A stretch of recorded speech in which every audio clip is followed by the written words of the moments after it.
Let's try this Japanese barbecue sauce.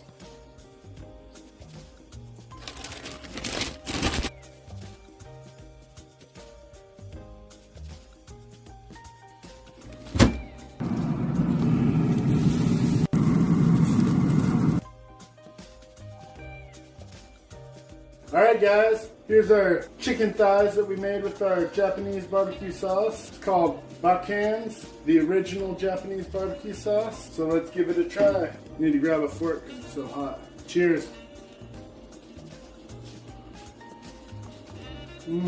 That's really good. It's like a sweet teriyaki style sauce. Gets all caramelized on the chicken when you make it on the grill. Definitely tasty.